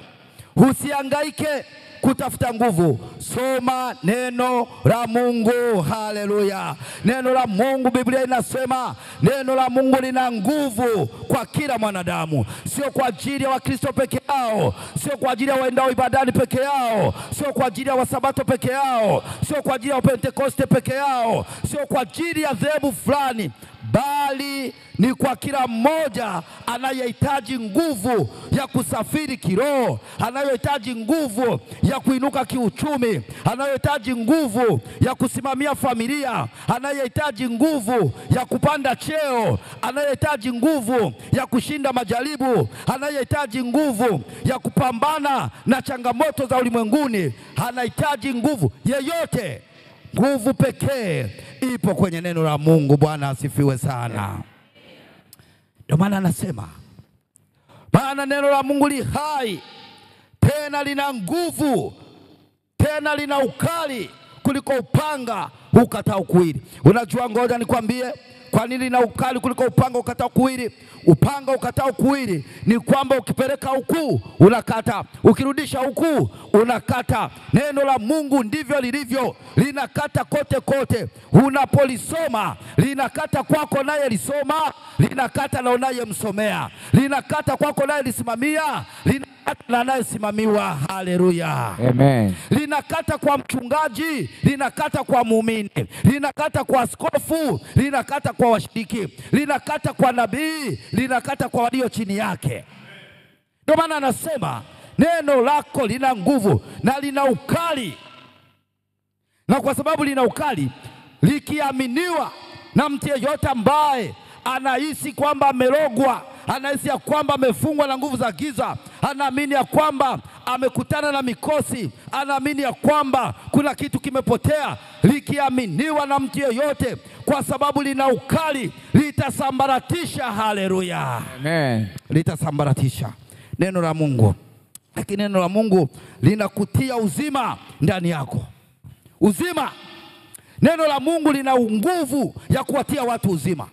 Wale wote ambao wanaangalia ya kwamba kuna jambo lako halina uzima, wewe ndio ukiangalia watoto wako hawana uzima, sikiliza nikwambie, tunapozungumza uzima, usikimbilie uzima wa milele. Neno uzima ukilitamka, ukilitafuta kwenye kamusi, halimaanishi uzima wa milele tu. Uzima ni kuwa hai.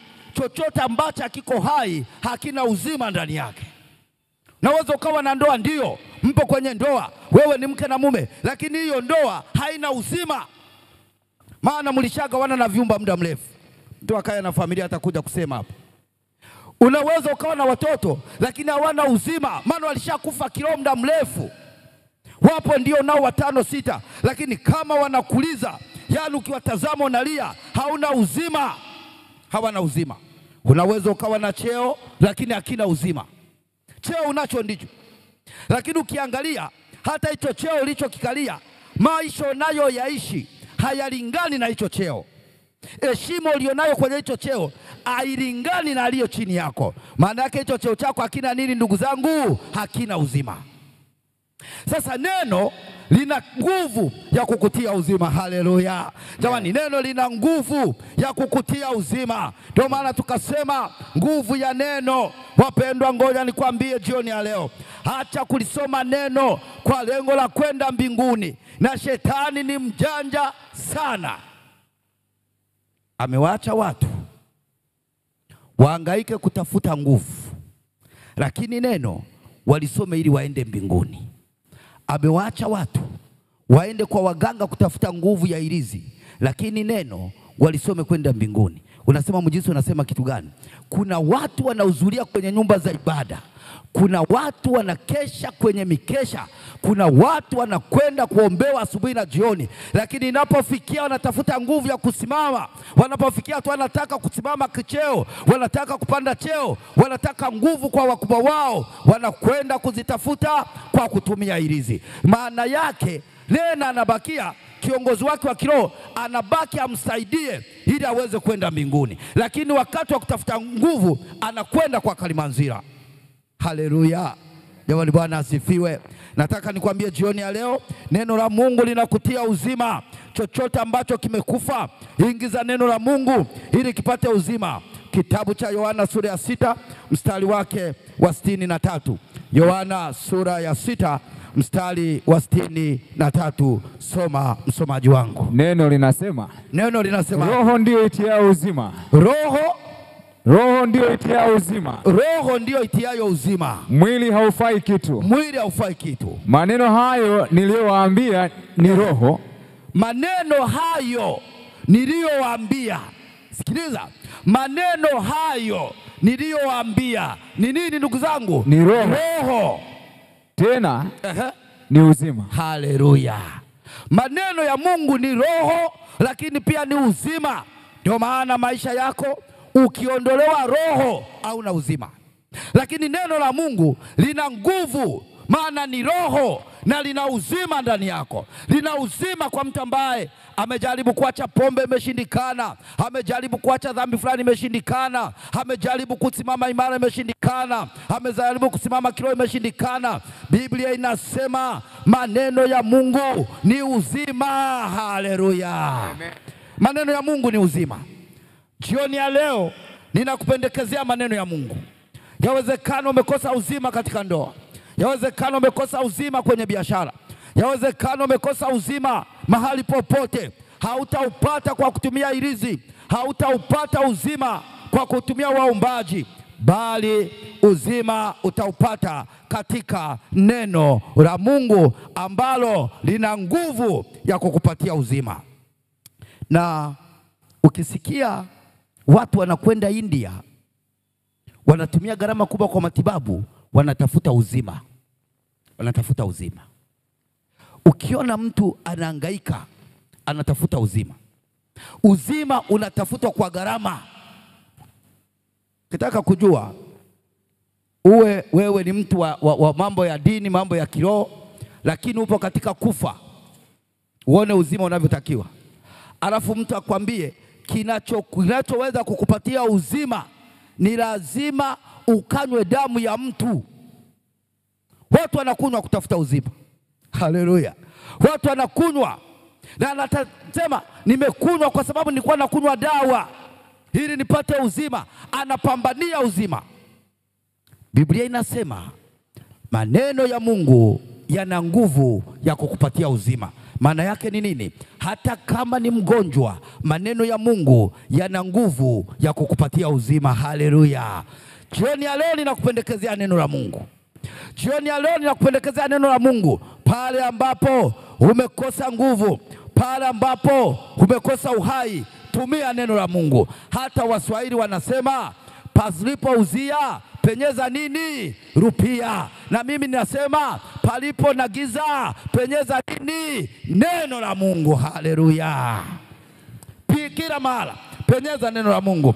Ndio, lakini neno la Mungu lina nguvu ya kujibu maombi. Hapa nataka nikazie. Neno la Mungu lina nguvu ya kujibu maombi. Na sisi tumetangaza, msikilizaji wangu, popote pale ulipo, tutafanya huduma za maombi. Lakini naomba uelewe jambo hili. Kuna nguvu unapoingia kwenye maombi, ukatumia neno, ukasimama na neno, ukasimamia neno. Maana, sikiliza hii, maana Mungu hajibu maombi yako. Mungu anajibu neno lake unalolitamka kwenye maombi yako. Tegemea mungesema amina ya nguvu sana. Sikiliza, yawezekana hujanielewa. Mungu hajibu maombi yako unayotamka, bali anajibu neno lake unalolitamka kwenye maombi yako. Yaani unapoingia kwenye maombi ukasimamia neno, Mungu anarudi kujiuliza, katika jambo hili hivi neno langu nilitamkaje? Nilisema hivi na hivi, na huyu muombaji ndilo amesimamia. Mungu analijibu lile neno, ndio nasema nimejibiwa maombi yangu. Sio maneno unayotamka, sio maneno unayotamka. Kwa hiyo neno lina nguvu ya kujibu maombi. Haleluya. Kitabu cha Yohana sura ya 15 na ule mstari wa 7. Yohana sura ya 15 mstari ule wa 7. Neno la Bwana linasema, ninyi mkikaa ndani yangu, ninyi mkikaa ndani yangu, na maneno yangu yakikaa ndani yenu, na maneno yangu yakikaa ndani yenu, ombeni mtakalo lote nanyi mtatendewa. Bwana Yesu asifiwe sana. Amen. Sasa nijibu ni rahisi, ni kujumulisha na kutoka. Yeye amesema maneno yangu yakikaa ndani yenu, ombeni lolote nami nitawatendea. Maana yake maneno ya Mungu yasipokaa ndani yenu, yasipokaa ndani yetu, tukiomba lolote hawezi kututendea. Nini ninachokizungumza? Ninazungumza na mtu ambaye amezunguka usiku na mchana anatafuta maombi. Nazungumza na mtu ambaye amefunga 10 kavu, hakuna majibu. Nazungumza na mtu ambaye amehangaika huku na kule, hata akatoa pesa ili apate kuombewa. Maombi yako kama maneno ya Mungu hayajakaa ndani yako, hauwezi kujibiwa maombi. Haleluya. Jamani, Bwana Yesu asifiwe sana. Amen. Maana Biblia imetuambia ya kwamba maneno yangu yakikaa ndani yenu, maneno yangu yakikaa ndani yenu, ombeni lolote nanyi mtatendewa. Kwa hiyo ukitaka kutendewa lolote, unataka kupata mtoto, unataka kuinuka kiuchumi, unataka kufunguliwa, unataka lolote, lazima huwe na neno ambalo unalisimamia. Na habari njema ni hii, rafiki yangu ambayo unatufuatilia, rafiki yangu uliyoko hapa Segerea, habari njema ni hii. Biblia hii, maneno haya ya Mungu ni ahadi za Mungu kwa wanadamu wote. Kuanzia mwanzo mpaka Ufunuo ni ahadi za Mungu. Ukifanya hiki nitafanya hiki, ukifanya hiki nitafanya hiki. Lakini mkakati alio nao shetani ni kuambia ya kwamba kitabu hiki, maneno haya ni ya watu fulani, ni ya kikundi fulani, ni ya jamii fulani. Nataka nikwambie rafiki yangu leo, hata kama wewe unalala kwenye pombe, lakini pombe inapoisha, chukua kitabu hiki, soma maneno ya Mungu, upate nguvu ya kuacha pombe. Hata kama wewe ni kahaba, wakati unatufuatilia, ukiwa unaelekea mahali kwenye klabu ya kujiuza, unaenda kwenye kasino fulani, lakini unafuatilia na unatamani uache, kitabu hiki kitakutia nguvu uache dhambi ya kujiuza. Kwa kila mtu, wako ambao ni wahubiri wenzangu, wamewaaminisha watu wao kwamba hawastahili kusoma kitabu hiki. Wao kama wahubiri, kama viongozi wa madhehebu, kama viongozi wa kiroho, wao ndio wana dhamana ya kusoma wenyewe peke yao, alafu wanayoyasoma ndio waje kuambia watu wao. Rafiki yangu sikiliza, ikiwa utakaa kusikiliza kiongozi wako anasema nini, ikiwa utakaa kusikiliza mkuu wa ukoo anasema nini, badala ya kusoma we mwenyewe, hautapata nguvu ya jambo lolote. Hautapata nguvu. Ndio, lakini neno la Mungu lina nguvu. Neno la Mungu lina nguvu ya kumiliki, ya kumulika katika giza. Neno la Mungu linaweza kukumulikia katika giza. Popote pale unapoona giza, wanadamu leo 90% wanatembea gizani.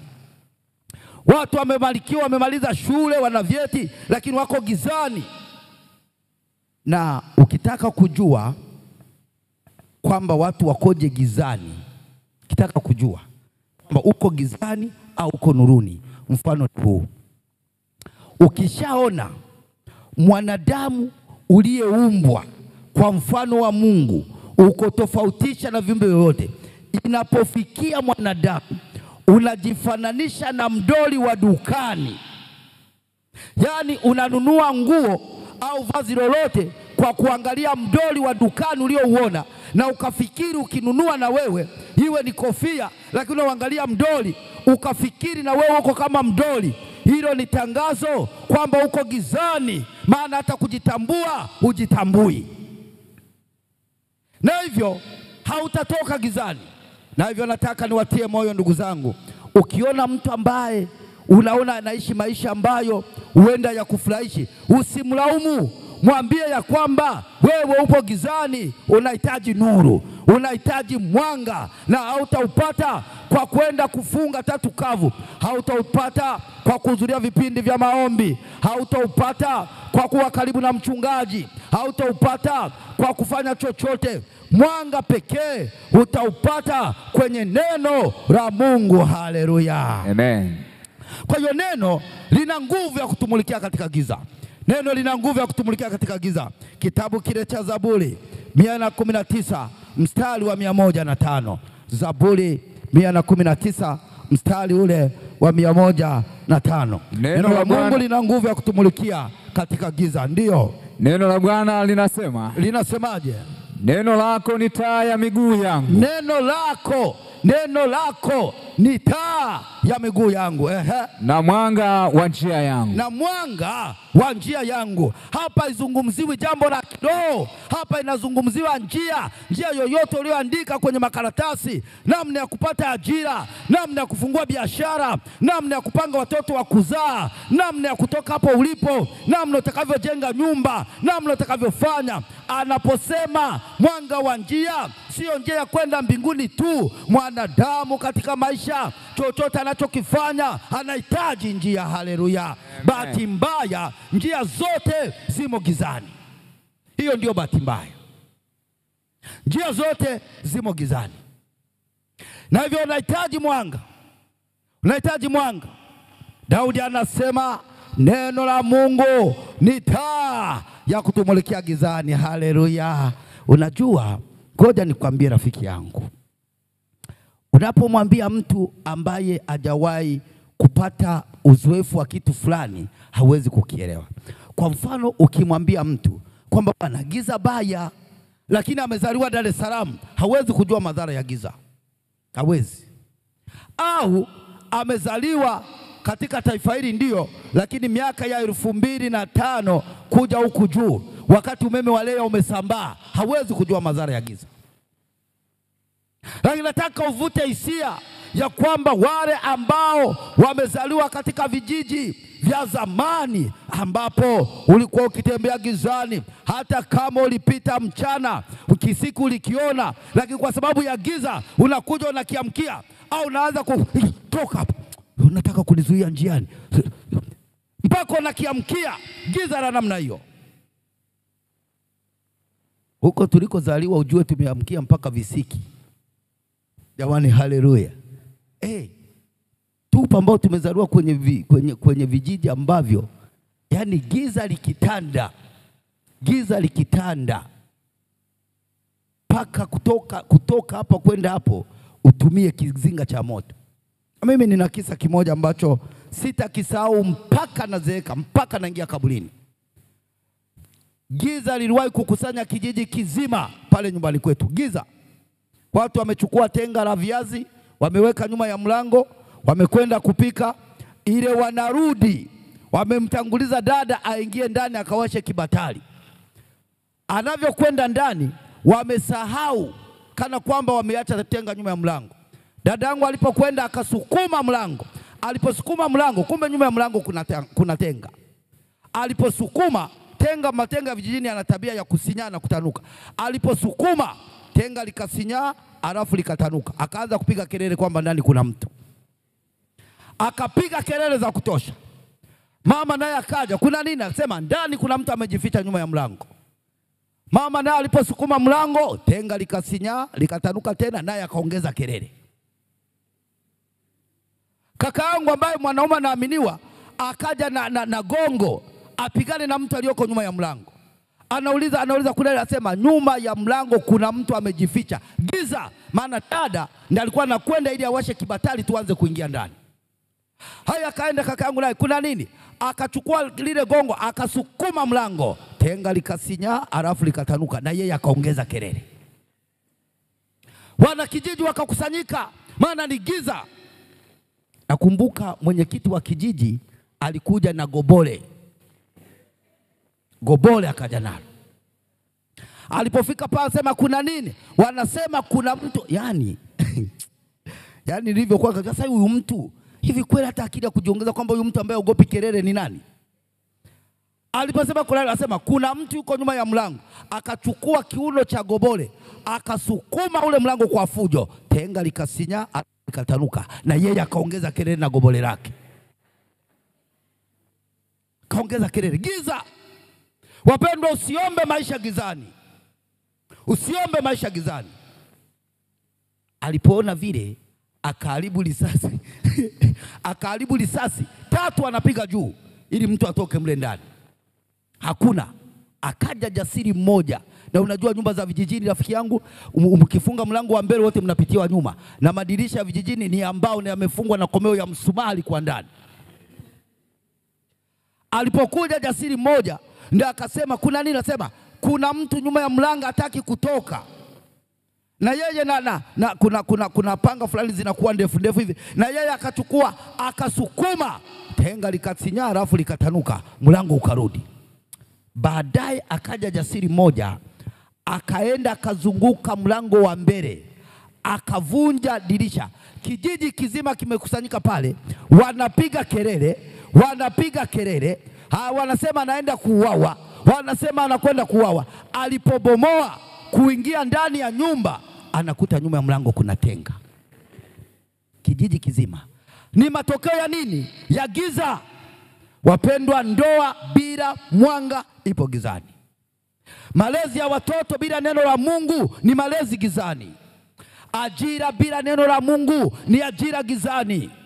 Uchumba bila neno la Mungu ni uchumba gizani. Chochote kila ambacho mwanadamu anakifanya, anatakiwa atembee na neno la Mungu, maana lina nguvu ya kukupatia mwanga katika giza. Haleluya. Ndio maana anasema neno lako ni taa ya miguu yangu na mwanga wa njia zangu. Lakini neno la Mungu lina nguvu ya kukuondolea dhambi. Leo hii watu wanakula pesa kwamba wanasamehe dhambi. Watu wanahangaika ili waweze kusamehewa dhambi. Sikiliza rafiki yangu, hauwezi kuacha dhambi kwa kufunga 3 kapo.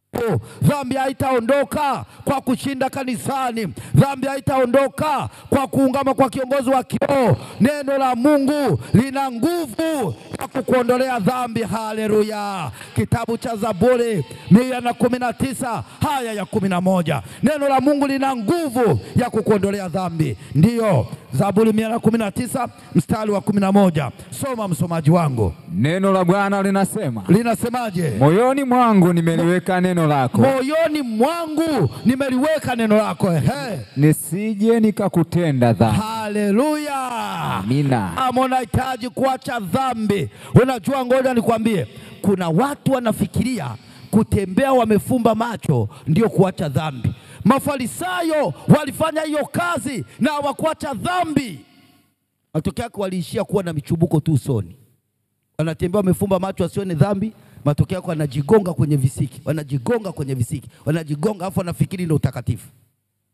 Kama unataka kuacha dhambi, wenda ni dhambi ya ulevi, wenda ni dhambi ya usengenyaji, wenda ni dhambi ya uongo, wenda ni dhambi ya kutokufanya mapenzi ya Mungu. Unajua watu wa shetani ni mjanja sana ndugu zangu.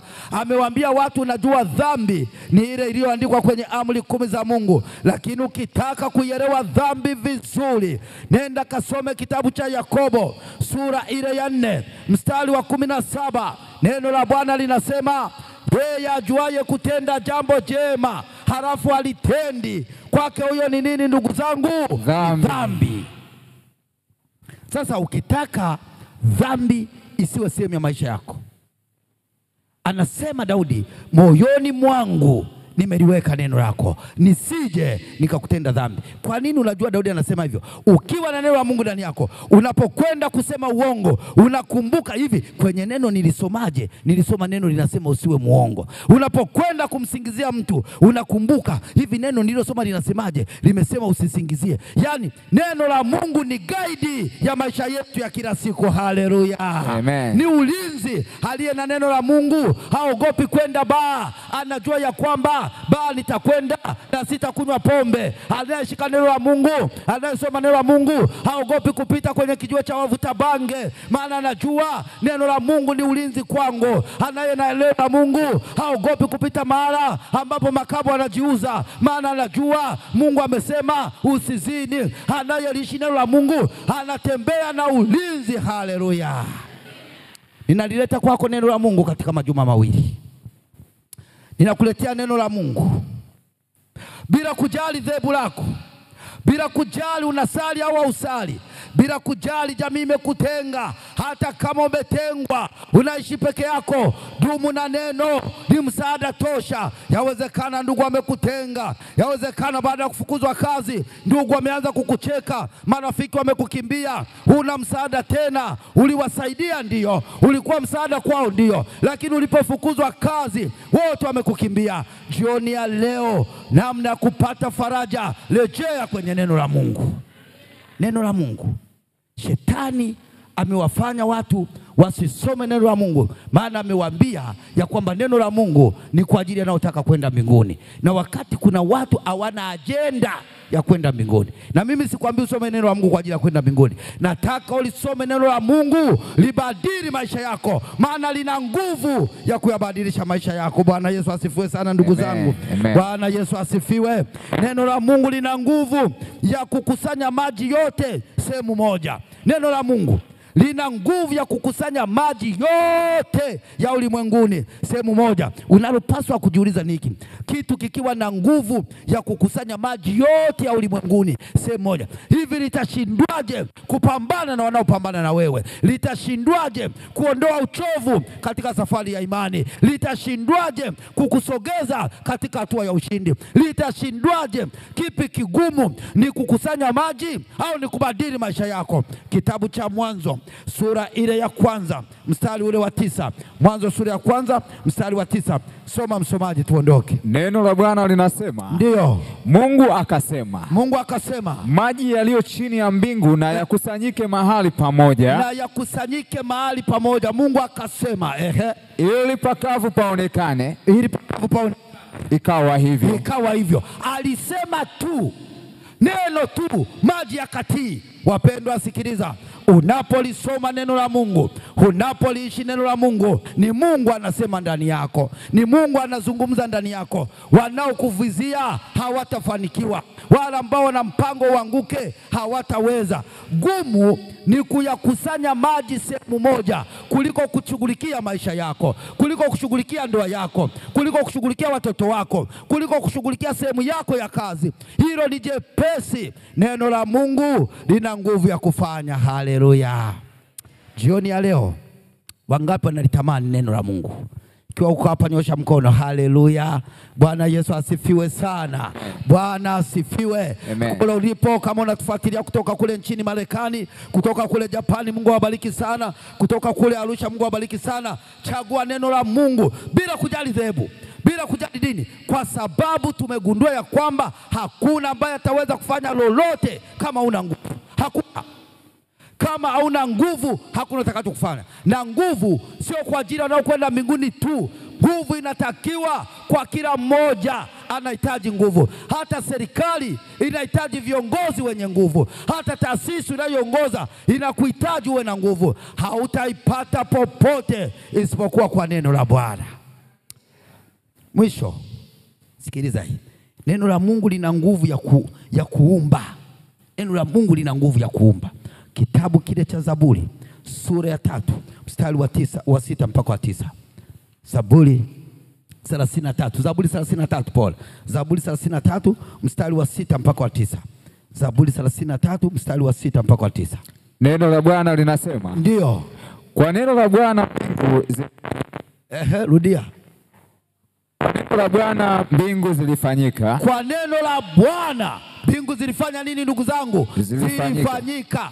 Kipi kigumu hivi mbingu kufanyika au kubadili maisha yako? Kipi kigumu mbingu kufanyika au kukuinua? Kipi kigumu mbingu kufanyika au kubadilisha watoto wako? Kipi kigumu mbingu kufanyika au kukupandisha cheo? Mbingu kufanyika ndilo gumu. Kama neno la Bwana liliweza kufanya mbingu zikafanyika, bado lina nguvu ya kukuinua kiuchumi, bado lina nguvu ya kubadili maisha yako. Jioni ya leo litegemee neno la Bwana. Ikiwa ni kusudi lako, unasema kuanzia leo nitapata nguvu katika neno la Bwana, nitapata nguvu katika neno la Bwana. Bila neno la Bwana mimi siwezi kupata nguvu. Simama tuombe.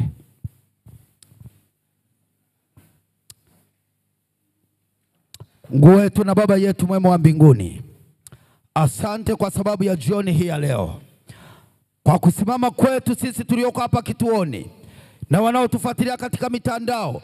Ni tangazo ya kwamba tunahitaji nguvu, na tumegundua ya kwamba nguvu iko katika neno lako. Na kwa sababu hiyo Bwana, kila mbaya atalisoma neno lako, kila mbaya atachagua kulisoma neno lako, pale alipoona udhaifu apate nguvu. Kama ni kwenye ajira apate nguvu, kama ni kwenye ndoa apate nguvu, kama ni magonjwa apate nguvu, kama ni dhambi apate nguvu ya kushinda dhambi. Maana neno lako lina nguvu. Baba, tumeona nguvu ya neno kila mara ambapo inatakiwa nguvu. Hata kama mtu ametumia waganga na ameliwa pesa, jioni ya leo anapogeuka kulitumia neno lako Bwana apate nguvu. Hata kama alitumia GM kupata nguvu, alitumia kubeba chuma ili apate nguvu, na baada ya kupata nguvu Baba, katika jina la Yesu, kupitia neno lako, yeyote aliyoko hapa, aliyokule Marekani, aliyokule Japani, kule Mtwara, kule Kigamboni, kule Kinondoni, anahitaji nguvu. Baba, nguvu inapatikana katika neno lako. Yuko baba mmoja yuko kilabuni masaa haya, anatafakari ataachaje pombe. Neno lako Bwana likampatie nguvu ya kuacha pombe. Yuko mtu yuko katika klabu muda huu, anafikiria ataachaje biashara kujiuza. Bwana, neno lako likampatie nguvu ya kushinda dhambi. Neema yako na kibali chako Bwana vitembee na kila mmoja wetu, na kila anayetoka hapa apokee nguvu kutoka kwenye neno lako. Ni katika jina la Yesu, kila anayeamini aseme amen.